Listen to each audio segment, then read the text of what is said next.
Hi everyone, this is our channel Around My Story. Please like, share and subscribe. Eu fugi de casa e foi uma aventura. Chamei a sua atenção com o meu título acima? Bem, ouça a minha história. Eu prometo que é uma experiência reveladora que eu nunca recomendaria a ninguém. Nunca fui considerada a ovelha negra na minha família. Ninguém esperava isso de mim. Na verdade, todos pensavam em mim de forma diferente e esperavam grandes cenários futuros para mim. Eu não era boazinha, mas era uma criança decente. Tirei boas notas, fiz aulas de colocação avançada, fui presidente do Clube de Prevenção de Suicídio, escrevi para o jornal da escola e pratiquei quase todos os desportos que existem. Eu era estável e racional, pelo menos por fora. Ninguém, inclusive eu, jamais percebeu como eu era por dentro. Sinta-se à vontade para imaginar como me senti, mas digo-vos que não é uma bela imagem. Tudo parece estranho e fora do comum em retrospectiva, mas na altura parecia a única solução para uma série de problemas. A tensão aumentou na minha família durante anos e eu senti-me totalmente sobrecarregada com os estudos e atividades que tinha em mãos. O meu namorado, na altura, estava a passar pelos mesmos problemas. Não consigo lembrar-me o que o desencadeou, mas nessa noite em particular, as nossas situações estavam a implodir ao mesmo tempo, no mesmo lugar. Não tínhamos ideia do que fazer. Fugir nunca foi uma opção para mim. Eu nunca considerei isso. Passei a minha adolescência tentando remendar a minha família e o meu relacionamento com o meu namorado. Ele também estava a tentar fazer o mesmo com a sua família, além de oferecer-me todo o apoio que pudesse. Um dia, as coisas fugiram de controle. A minha mãe e o meu pai começaram a gritar um com o outro à meia-noite. A minha irmã mais nova veio ao meu quarto e estava a chorar muito. Ela cobriu os ouvidos com as duas mãos, tentando bloquear o som, mas estava muito alto. Eu abracei-a e apenas olhei para a porta, sem derramar uma única lágrima. Peguei no meu telemóvel e mandei uma mensagem para Adam, o meu namorado. Pedi-lhe que viesse à minha casa. E então fugimos. Calçamos as nossas Doc Martens iguais e recolhemos as nossas coisas. Eu saí pela janela. Ele seguiu-me alguns minutos depois. Não tínhamos absolutamente nenhuma intenção de terminar o ensino secundário e voltar para casa. Os 5 dias seguintes ensinaram-me mais sobre o que é preciso para ser um adulto do que todas as minhas aulas do ensino secundário juntas. Dito isto, eu não recomendaria o que fizemos a ninguém. Adam e eu não estávamos a realizar qualquer tipo de fantasia do reino do nascer da lua ou a criar algum tipo de fuga romântica. Partimos o coração dos nossos pais e tornamos as nossas próprias vidas significativamente mais difíceis nos meses seguintes. Não era glamouroso e não era bonito. Não fornecia nenhum tipo de solução de longo prazo para nada. Tivemos que cobrar muitos favores naquela primeira noite. Nós dois tínhamos-nos isolado totalmente para lidar com os nossos problemas familiares e era preciso implorar para encontrar um lugar para ficar. Tínhamos poucos ou nenhuns amigos. Conseguimos dinheiro suficiente para um quarto num albergue na segunda noite, vendendo o laptop do meu pai, que foi a única coisa que levei comigo antes de fugir. Isso foi péssimo. Eu enquadrei isso como uma coisa de me libertar de comunicação indesejada para me sentir melhor, mas realmente eu não tinha como descobrir informações se precisasse.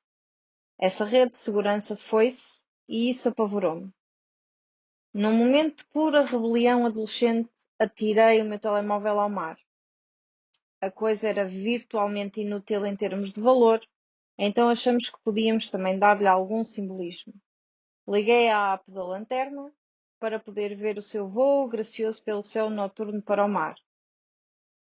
Observei enquanto a água violava a caixa e ela piscava pela última vez. As resmas de chamadas ignoradas e as mensagens de texto iriam permanecer sem resposta. Na minha mente, o telefone era uma espécie de metáfora estereotipada para a vida que eu estava a deitar fora. O que quer que eu fizesse agora dependia inteiramente de mim, para o bem ou para o mal. Foi o mais leve e mais livre que me senti na vida. Não tive que lidar com nada, ou pelo menos foi o que pensei. Passamos os primeiros dias felizes e cheios de otimismo, deambulando pelo centro de Seattle sem nenhuma preocupação no mundo. Sobrevivemos à base de restos trazidos da minha casa e comida chinesa barata do Pike Place Market, amontoados sobre uma saliência para nos esconder da chuva.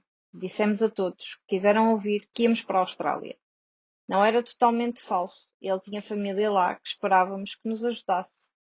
Acho que imaginamos que poderíamos ambos conseguir empregos pelo caminho, viajar por um tempo e terminar a escola mais tarde. Essa esperança logo deu lugar ao medo. O nosso dinheiro estava a acabar rapidamente. Chegar à Austrália estava-se a tornar um assunto bastante complicado e não teríamos o suficiente para ficar no albergue por muito mais tempo.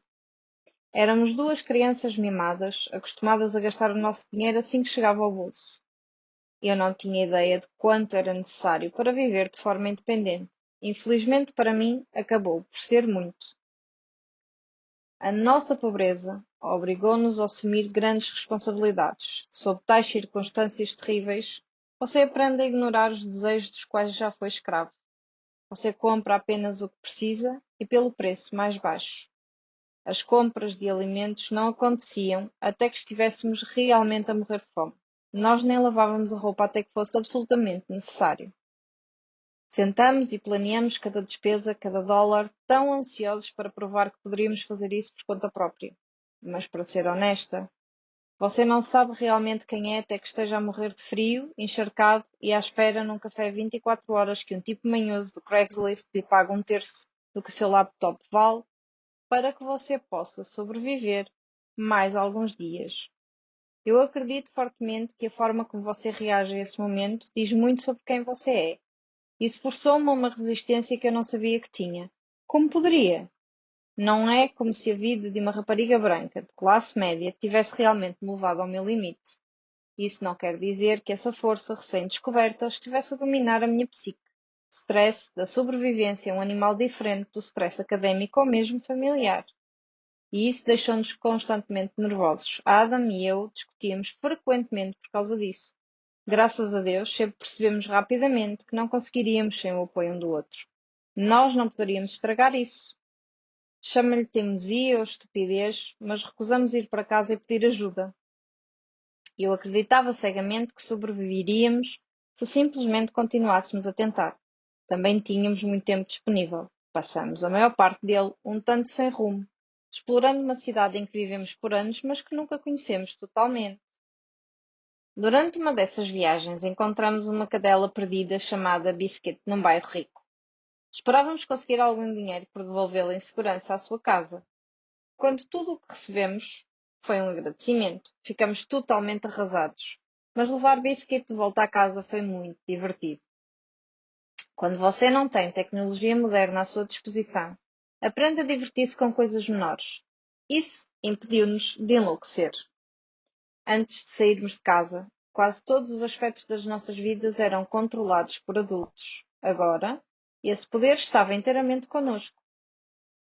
Eu estava a adaptar-me o melhor que podia, mas ainda estava muito pouco preparada para viver de forma independente. Para ser justa, não muitos alunos do último ano do ensino secundário estariam devidamente equipados para lidar com o que estava a acontecer.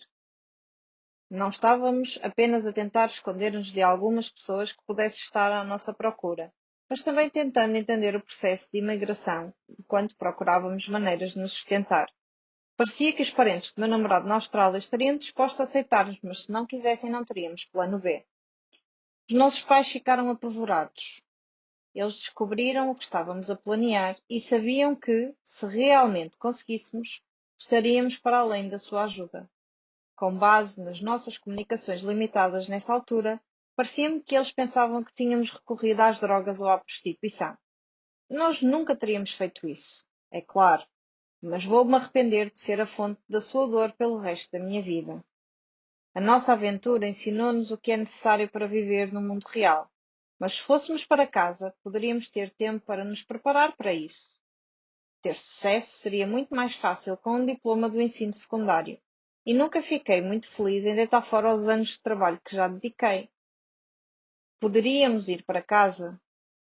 resolver as coisas com as nossas famílias, economizar algum dinheiro, formar-nos e ter empregos em casas antes de partirmos novamente. Poderíamos fazer as coisas da maneira certa desta vez. Tiramos mais um dia para curtir a cidade e a nossa liberdade e depois voltamos para casa. Fazia menos de uma semana, mas parecia que tinha passado muito mais tempo. Voltar foi muito mais difícil do que sair. Parar o meu relacionamento com os meus pais foi um processo complicado que ainda não acabou. E, acredita em mim, perder uma semana de aula já é difícil o suficiente sem que todo o corpo docente pense que você se casou e deixou o país. Não tenho certeza de onde a parte do casamento entrou na lista de rumores, mas estava lá. Até mesmo as senhoras da secretaria falavam sobre a estudante do quadro de honra que se tornou uma noiva em fuga. Além disso, achei difícil preocupar-me com a importância do ensino depois da minha experiência. Eu senti-me totalmente desiludida e desconectada da minha vida anterior. Parecia-me que a existência de todos era tão mundana. Eles iam de carro para a escola, pagavam o café gelado com o dinheiro dos pais, mandavam mensagens de texto para os amigos nos seus novos iPhones e não pareciam preocupar-se muito além de onde encontrar as roupas para o baile. Como poderia eu preocupar-me com os rituais de formatura quando, alguns dias antes, eu estava à chuva, com fome e implorando por trocos para voltar ao meu albergue? Eu tinha ido de um extremo ao outro e a minha antiga vida não me servia mais. A partir de então, as minhas amizades mudaram. Algumas acabaram completamente. Eu não queria falar sobre o que tinha acontecido. E se tivesse que ignorar as pessoas para o evitar, que fosse. Isso foi fácil, considerando a minha falta de telemóvel. Eu precisava do tempo extra de qualquer maneira.